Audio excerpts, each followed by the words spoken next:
Okay, so this is going to be a brief view of JAX as it is used in practice.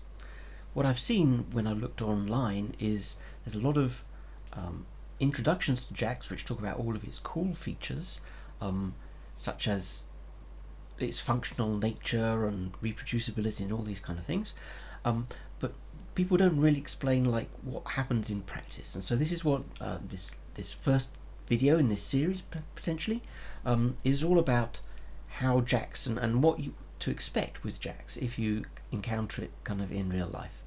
And why might you encounter it? Well, one thing is it's kind of an up-and-coming framework from Google. Clearly TensorFlow was very early, after Theano back in the day, and that was then followed by maybe PyTorch, and then TensorFlow 2 came out. In some ways, you might also think there being a rise of these different frameworks from time to time. So in some sense, it's not the end of the journey yet. There's still a long way to go.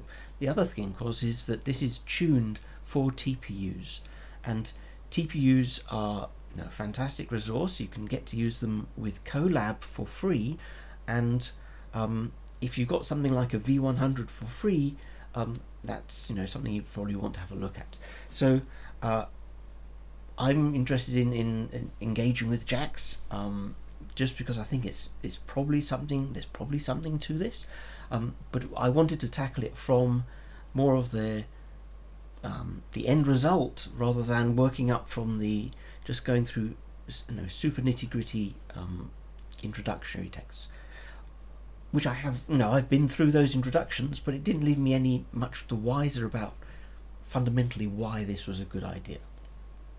Okay, with that short intro, let's go on to a notebook. So this notebook is something which I found on the Hugging Face repo.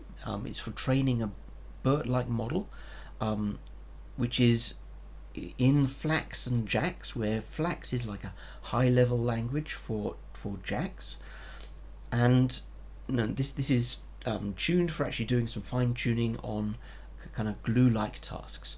So one thing to point out here is if we go into my runtime type, I've got TPU selected here, and with that I can now move this away. Okay, so I've got this notebook currently training. You can see it kind of whirring away in the bottom, because one thing to point out with Colab is if you actually request TPUs and then you don't use them, it starts to get kind of angry with you, like, are you a robot? It starts to then not want to allocate you TPUs. So what I would suggest is, while you're developing code, just use a CPU. They're much less fussy about that. And one of the nice things about JAX is that if you have a CPU backend only, it will run just fine. It will compile just fine. This is slightly different from the kind of shenanigans you'd go through with PyTorch with this, two device and whatever. Here the whole thing is built from the ground up to be cross-device, but also cross multiple devices. So we'll get very, very soon onto training this on multiple devices, which is something which is kind of left to for further discussion in PyTorch, whereas it's kind of front and center for these TPUs and kind of forming the backbone about what JAX is about. Okay, so there's some good text in here. This is all from the original the original Hugging Face example. I've just added a few things along the way just to help explain what's going on. Okay, so the first things we'll do is we'll load in. This is the Hugging Face datasets and their transformers library. To me, it's a bit presumptuous that they managed to grab these, pretty large namespaces for themselves, but okay, they were first, I guess. Even though they got transformers from somewhere else. Anyway, there we go. As long as JAX, which would already be within the Colab thing, Flax is kind of essentially the de facto standard now. At the beginning of JAX, there was a big explosion of different high-level APIs, and there are still several available, but Flax is something which is being kind of backed. People in Google, I think, are encouraged to use it. But if you're at DeepMind, the successor of Sonnet, which is their TensorFlow library, would be Haiku, which is another JAX overlay. Okay, Optax is actually something developed at DeepMind, and this also goes to describe some of the philosophy here, is that each of these libraries is designed to do one thing really well. And so the Optax is all about optimizations or optimizers.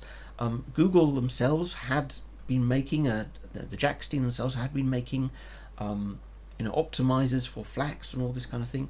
They just decided, actually, DeepMind did a great job, we can use theirs. And because of the functional nature of this, these things can be dropped into each other, and so it's very pluggable, more like a Unixy thing rather than like a monolithic design.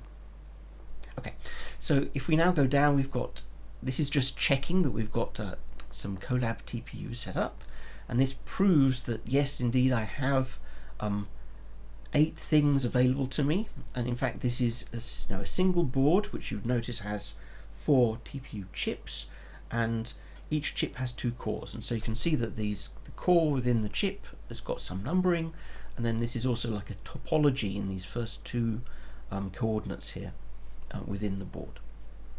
Okay, so these are the TPU devices which we'll be using in parallel later, but let's go on to loading up a task and a model.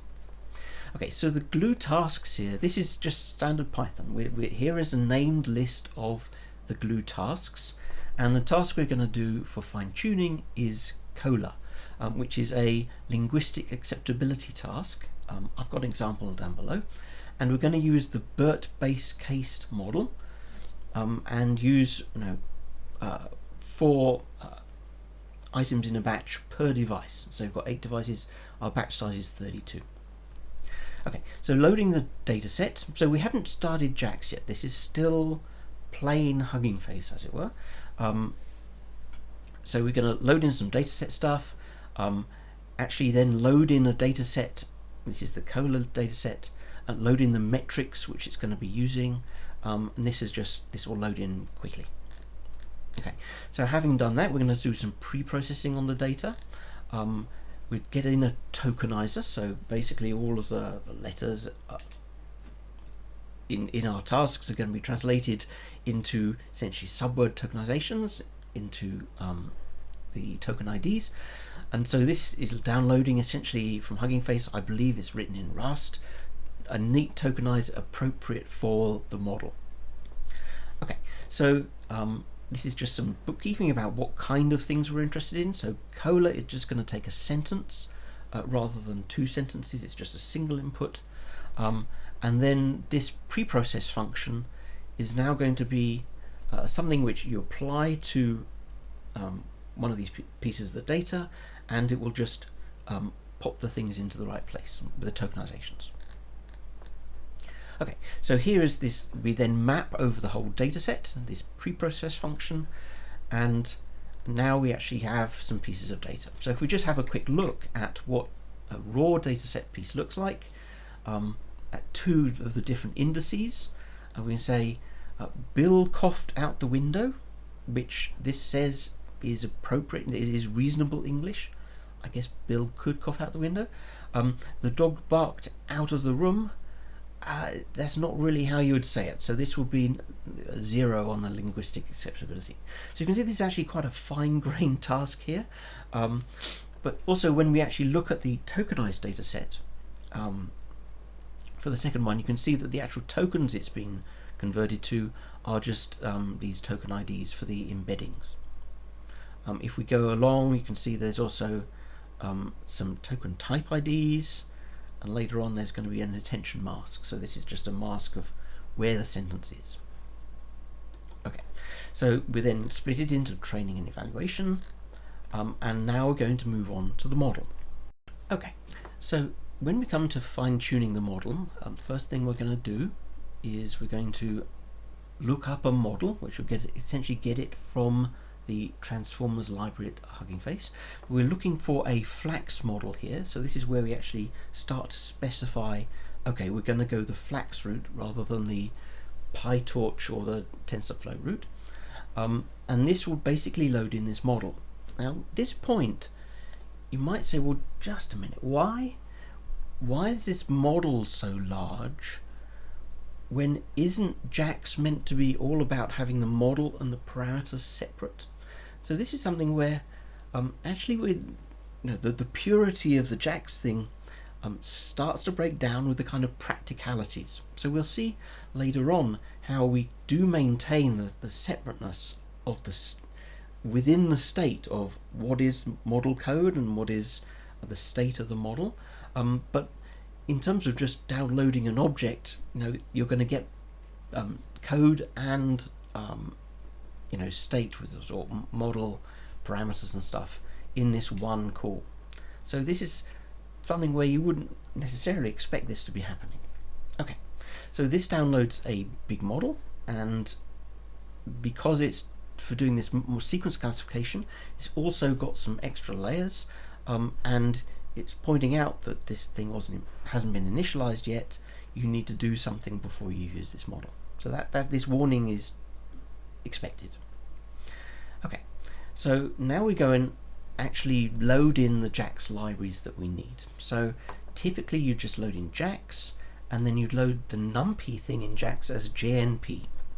So this is the kind of standard naming convention. So rather than import numpy as NP, this is loading JAX numpy as JNP.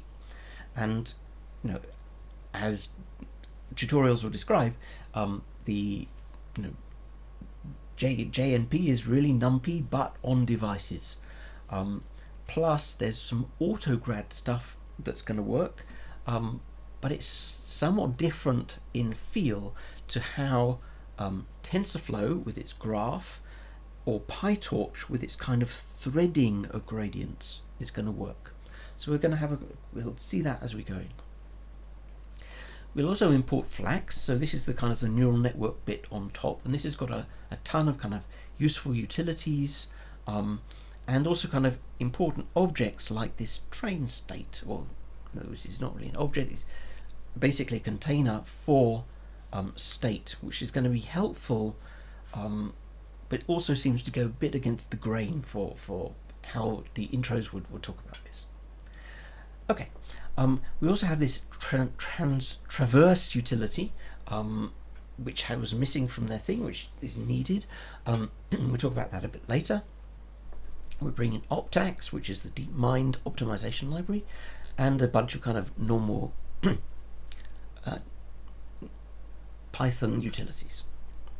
Okay, so we'll now go on. We're going to do 3 epochs unless, okay, so exactly 3 epochs, specific learning rate. We've now got a total batch size, so as before, I mentioned it was going to be 32. It's fine. We'll then say, okay, we'll look at the total number of training steps, and here I've used Optax to define a linear schedule of the learning rate decaying from the initial learning rate down to 0 in the number of steps. So this linear schedule is something which you can pass in, like what time step am I at, and it will tell me what is your learning rate now. So this is another example of a kind of a stateless thing. Once this has passed me back a piece of the linear schedule or the linear scheduler function, basically if I give it a number, it will tell me the answer. So this is somewhat different from how you might deal with it in PyTorch or even TensorFlow, where you might have callbacks and updating the schedules. It seems to me that the JAX really quite wants you to have like a stateless schedule defined ahead of time about how things should be,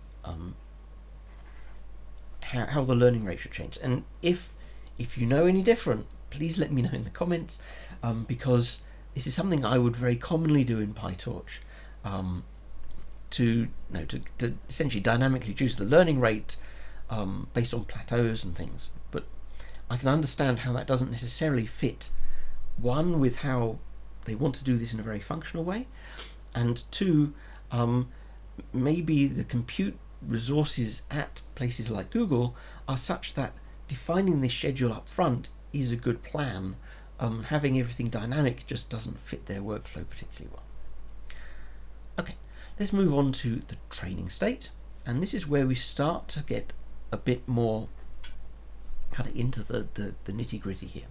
So when we talk about PyTorch or even like a Keras model, what you'll have is inside the model there will be a mix of, here are the variables we're using for each of the different modules.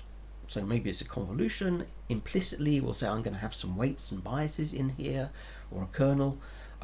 They will be initialized when it's called, all these kind of things. And so within a model structure, as you build out the code, basically all these parameters are going to be scattered around the structure of your program, or this big object that you build.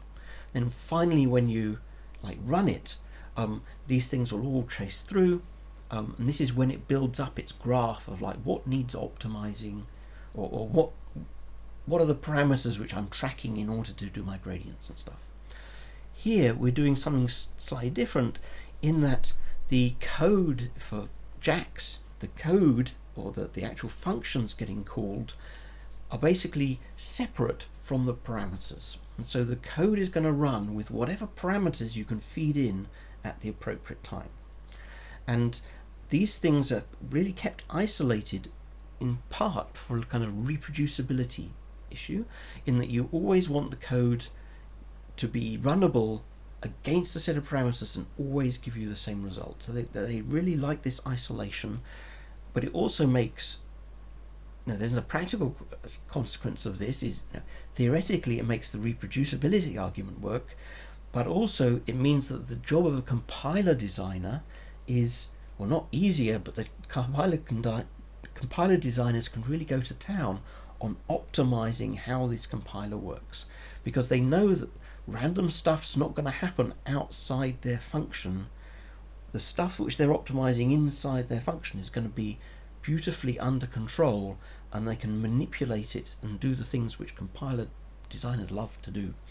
And this is kind of the core of why this kind of JAX is written for XLA as a compiler.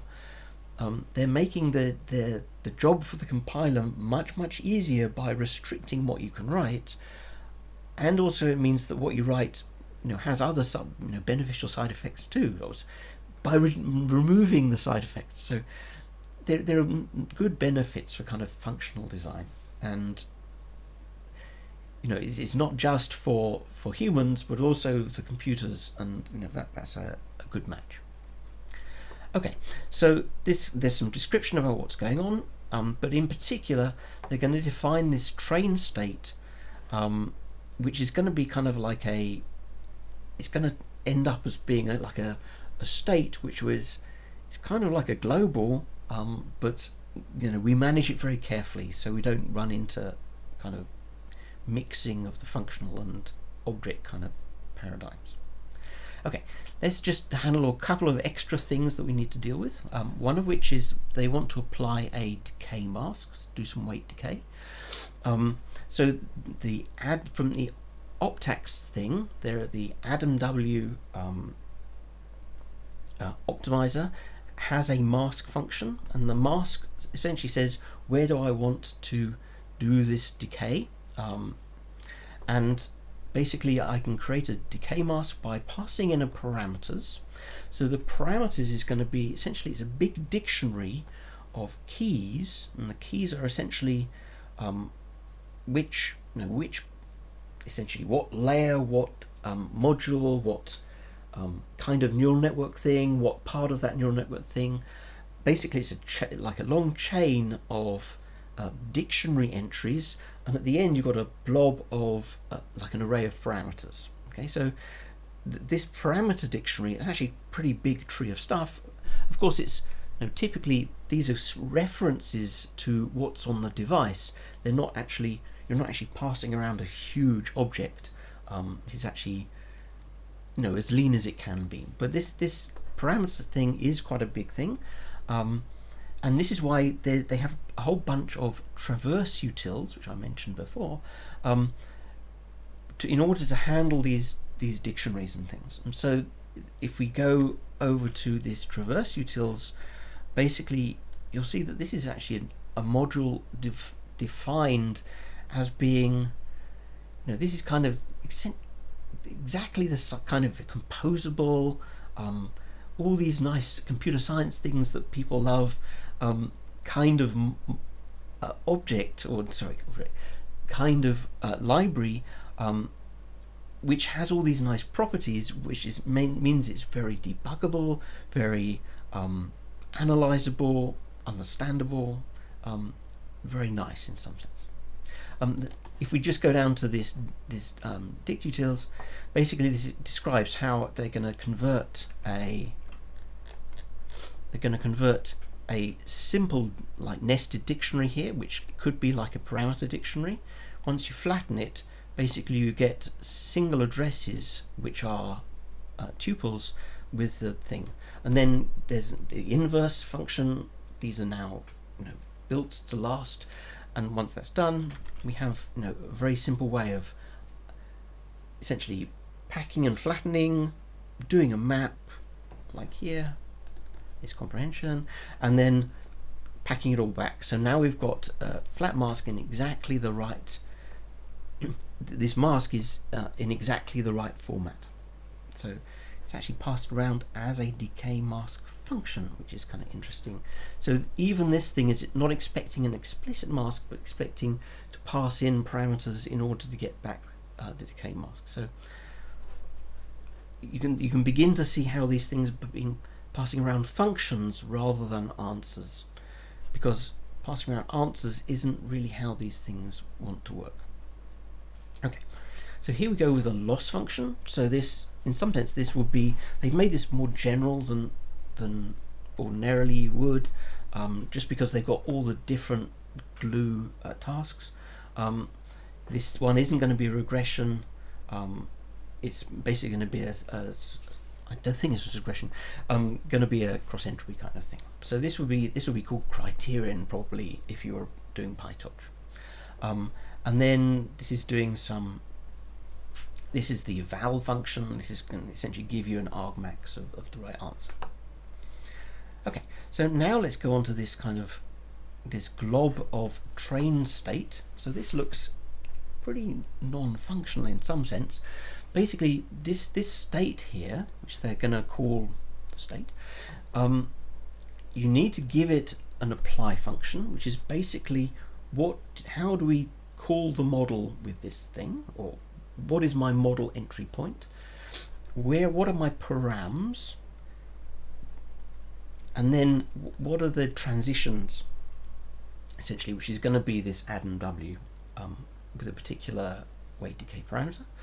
And then here are some various other functions which we said we would include.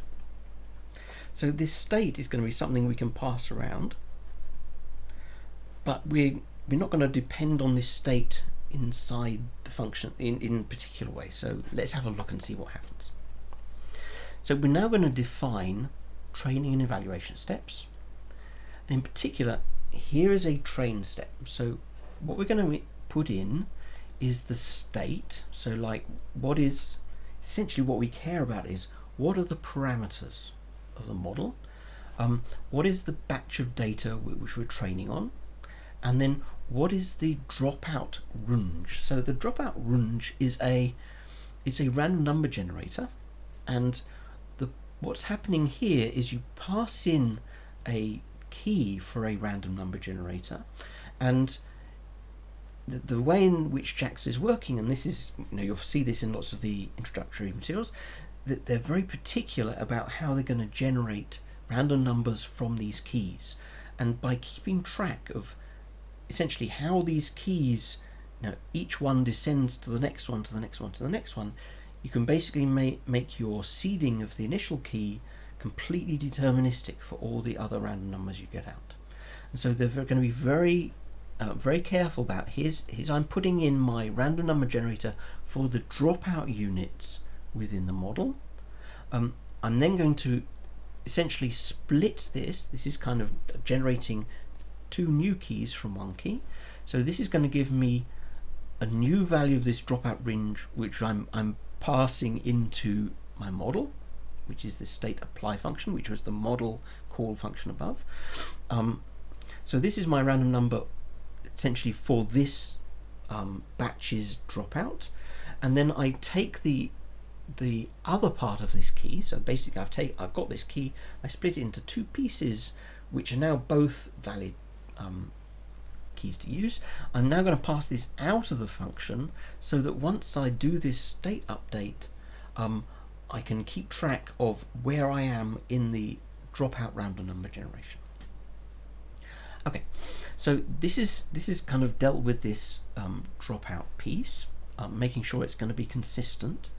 I'm now going to create I've slightly renamed this, saying, okay, this is calculate the loss function here. What I'm doing here, above I had more like the loss function, what they called loss function above, I would call a criteria. It's like, is it cross entropy or is what? Here we're actually calculating the loss function for this batch. So it's going to be a function of the parameters. So basically all of the weights of the neural network. Okay, and as I said, Google may start to hate me for having let their TPUs sat a bit idle because the training has come to an end. Okay, so basically this is going to apply the batch with this parameter set, so all of the weights and this dropout random number, and do a train. So basically this will run through to get the logits output from the model. So the reason you need the train put in is not because it's going to actually update the weights or anything. It's just because the the dropout unit's going to have to know that they're expected to be in training mode, or the layer norms or whatever are in training mode. Okay, so having got the logits out of the forward pass, we then do our loss function, or the criteria from above, with the logits and the targets, and that's going to give us our loss. Okay, what we then do is we work out the value and grad of this function. So this is a function of the parameters. This would give us, if we gave it parameters, it would give us a loss. But what JAX is going to do is it treats this in a functional way. This represents a piece of code, and so what JAX can do is it can calculate the value, like the forward pass and the gradient updates for this function kind of abstractly. So this is kind of slightly different from chasing through the autograd thing in PyTorch. Basically this can trace through the functions going on to calculate the forward pass and understand how the gradients would be tracked as well, and it passes back two functions here in this value and grad function.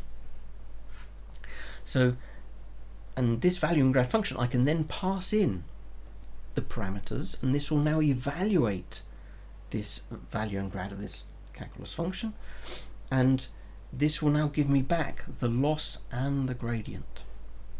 So these gradients is now going to be a big dictionary of things, mirroring essentially what's in the params, and I can then work out the overall grad across this p-mean is across parallel units. So if I'm going to do this across all my devices, I will take this p-mean. Now in something like PyTorch, I believe the distributed thing will typically try and focus this back onto one device before broadcasting it back out. It may depend on your strategy. That's also a kind of TensorFlow thing. Here, basically the compiler is going to handle these things a lot more for you. So as I understand it, the p-mean will basically, all of these different 8 units will communicate with each other so that they will all have a value here, and they will all be able to apply the updates to their version of the parameters. Of course, the p-mean would be the same for all of them. They just calculated the same number across all of them, so they'd all make the same updates, the gradients. So you wouldn't have to actually have to blast quite as much data around or distribute all the weights. Maybe I'm thinking about this wrong, just because the gradient could be quite a big object. Okay, so here what we do is the apply gradients is going to go through essentially the optax library we pulled in as the transformations. This is going to take the gradients that we're interested in, and it's going to do essentially the add and W as applied to new state. So this new state coming back is now this state object. The original state object remains what it was. This is just a new state object updated with everything we needed to know. We're now going to calculate out some metrics. We're going to take another p-mean. Basically we're going to take out some metrics. We're going to store these somewhere, and then this whole thing is going to return the new state. So this is after all of the updates have been made to the parameters. Well, in some ways the state which went in has not been updated. So this is kind of another subtlety. In PyTorch, if I didn't update, all of the stuff in the model would have changed, right? All over, and the old state would be nowhere to be found. It had just been overwritten. Here, potentially, the original state still exists, and we're getting back a new state because the original state is immutable. You can't change that object. Now we have another state. Okay, so this is a train step, and you can see that by putting in a state in a batch, and a random number key, I'm going to get back a new state, some metrics, and the successor random number key essentially.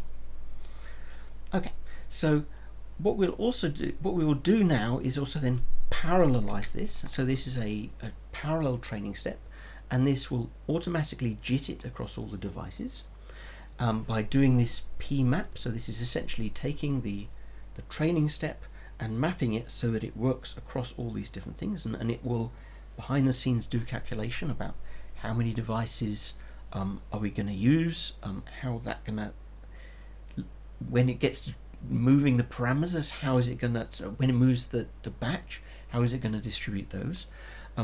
Basically this train step, which is essentially a block of code, how is it going to map that onto devices? So it will figure this stuff out for itself.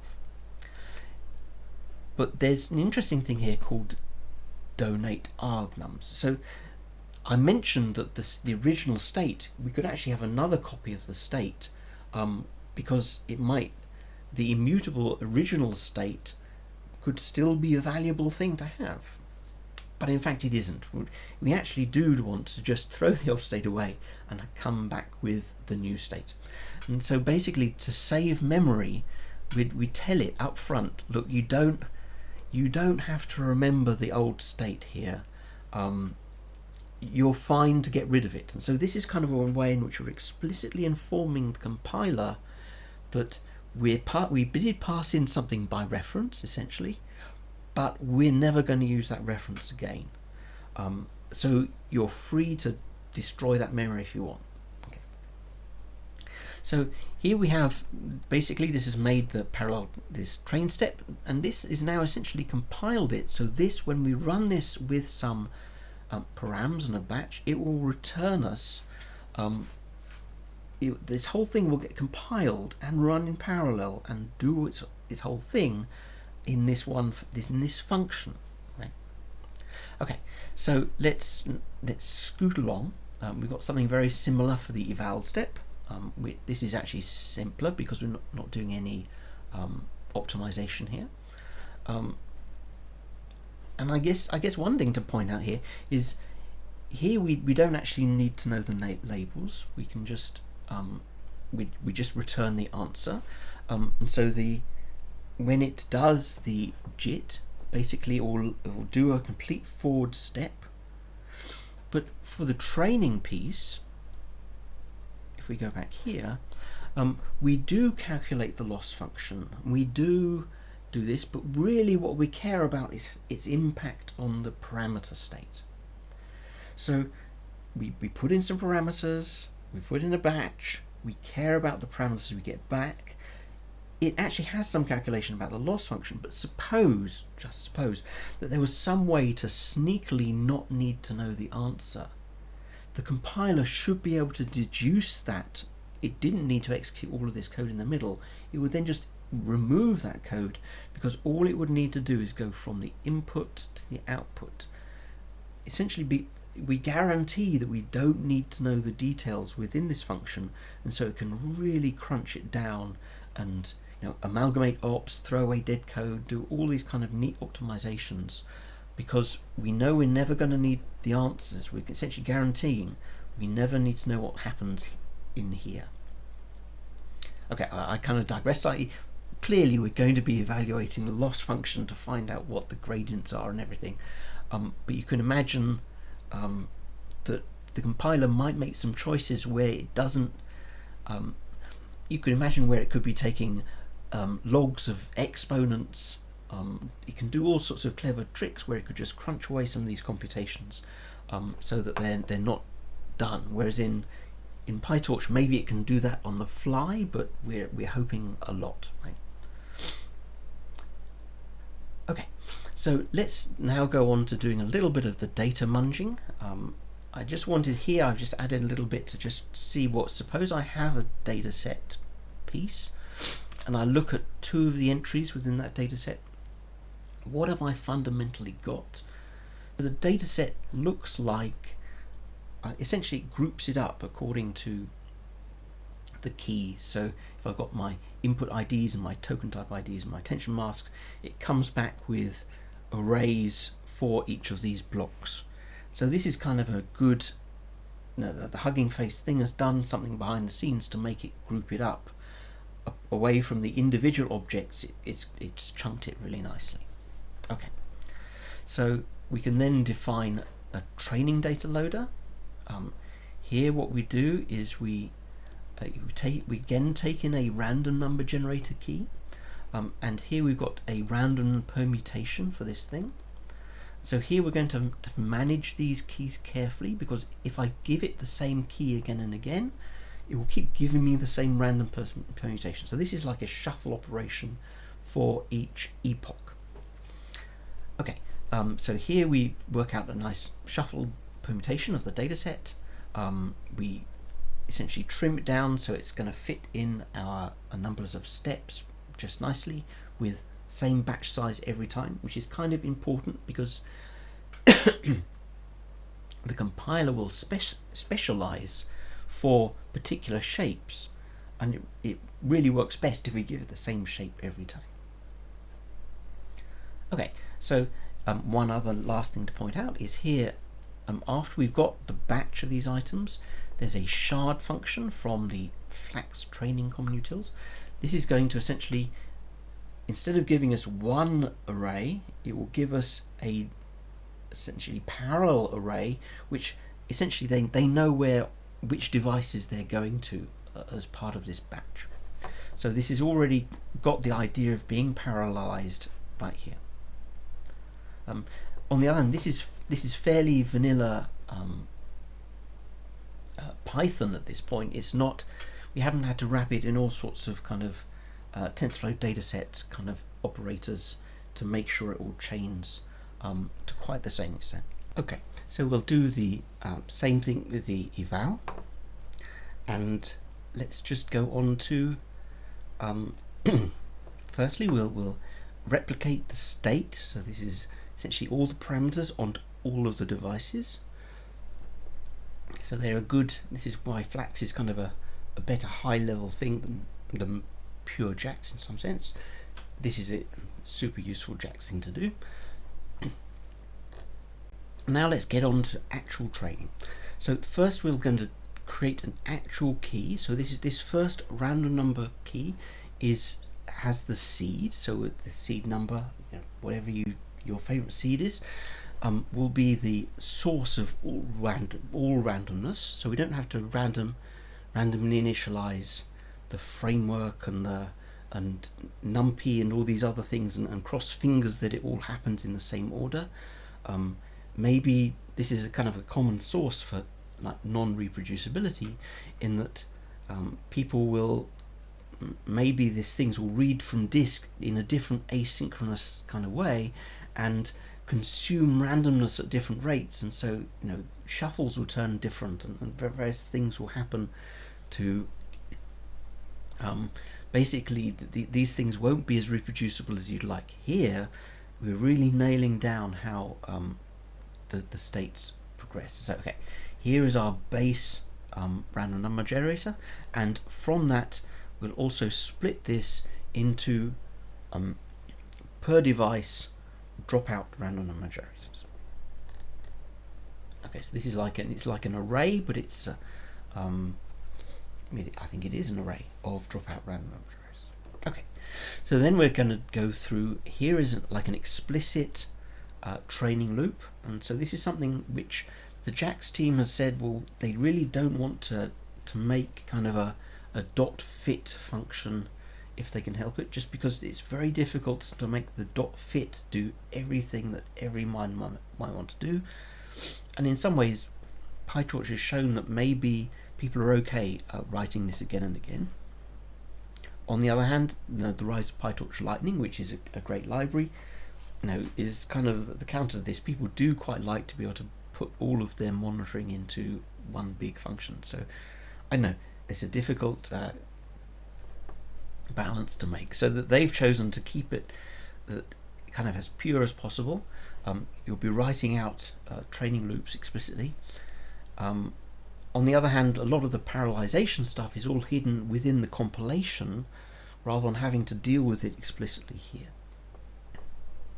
So, and as I said, that the compilation stage is in some sense the clever part. That's distributing your code onto devices, which essentially what compilation does, but it's going to handle all of the interconnects and all this kind of thing. It's a purely code question, and the data will get directed according to how the code dictates.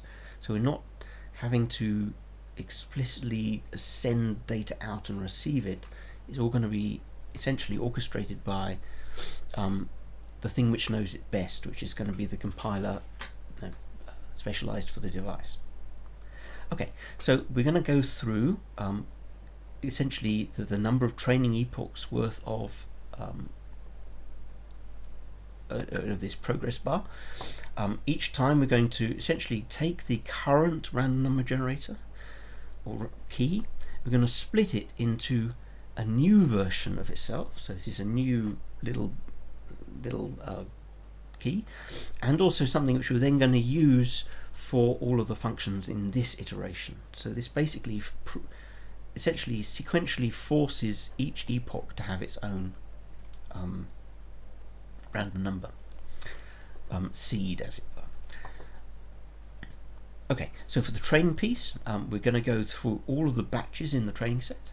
We're then going to load in the data for that batch, and then we're going to pass in to the parallel training step. So this is the thing which we p-mapped of the training step. So this has all been JIT compiled, or we've told it this will be JIT compiled by the time it gets by the time we get to the results, it will have to have been JIT compiled. So typically these things are evaluated in a fairly lazy way, so it didn't necessarily happen when we asked for it. It only happens when we need it. So this parallel training step, this function is going to be the parallel JITted everything. I'm going to pass in the state, which is that kind of blob of information, the current batch, and the dropout random number generators. And out of this, we're going to get back the new state, the training metrics, and essentially the updated dropout random number generator. So this is going to go round and round and round. This thing is going to get updated every time. This thing is going to get replaced every time. And essentially, this is how the training step works. And while we do get some metrics out of this, we don't actually get to see the answers popping out, because they may have actually been kind of optimized away, as I mentioned before. Okay, for evaluation, we do pretty much the same thing. We take out the labels because we don't actually need it to give to the eval step. We can then also work out metrics on this, and this metric thing is defined as part of the dataset library. It's kind of the appropriate thing for whichever one we're using. Okay, so here we're going to tally up metrics, we're going to calculate losses, get some scores, we can print out whatever we need, and then here we go with training. Now what we've seen here is this thing actually did train 3 epochs in 14 minutes. Now that's interesting, and you can also see that what's happened to the loss. The loss has gone down. Okay, so that's good. We can actually see that this thing has actually learned to do our task. We can go and see whether this thing is actually a good Colab to have achieved. 0.59. I'm not sure, that doesn't sound great, but on the other hand, this is a fairly early BERT model. It's a fairly tough task. Okay, so apparently our thing is finished and training, and I guess one thing I should mention is that this thing has taken 13 minutes for 3 epochs here, so we're under 5 minutes per epoch. I did at one point previously not get access to a TPU, in which case this whole thing fell back to being CPU usage, which still worked just fine. The whole thing compiled, but it was significantly longer. So Colab doesn't have a great CPU thing. I think it's 2 cores rather than these 8 TPUs which it has. On the other hand, the performance was significantly worse. So whereas the my guess is the computations, maybe not bit for bit, but basically the overall computation will be pretty much identical, but for the bfloat 16 precision on the TPU, which is a lower resolution but kind of well adjusted for neural networks precision, versus I think it will be float 32s on the CPU, but there's a factor of 2 there, which doesn't account for the fact that the CPUs were going to take about 4 hours to do 1 epoch. So these things are significantly faster. I mean, it's almost a minute per hour here. So I would also like to try and get one of the either the T4s or V100s to have a go at benchmarking this on a GPU, and then we can actually get a good feel for how much essentially value Google is giving you for free by going for this TPU version, and that is essentially underpinning a lot of the reasons why you might be interested in getting into this TPU thing, on top of JAX being essentially a very interesting style of framework which is being used increasingly in Google research. Okay, so hopefully you've enjoyed going through this notebook in some detail to see how JAX is being used and kind of some of the quirks that you might find different from, say, PyTorch or TensorFlow. Certainly for me, doing these kind of things has been helpful to kind of flesh out what the implications of what some of the original design philosophy is to code in the wild, which you might find. I plan on doing a few more of these, as well as essentially writing some code or building some projects so that we can have a look at using these things and using the free resource that we're getting with the Colab TPUs, and also cheap compute basically compared to regular GPU devices. So thank you very much. Hopefully see you soon. If you have any comments, please leave them below. I'll put a link to this, my copy of this in the comments, but also maybe I'll submit some pull requests to get some of the the details put into the mainline one, just because maybe some of there's a little few tweaks missing from this version. Okay, see you next time.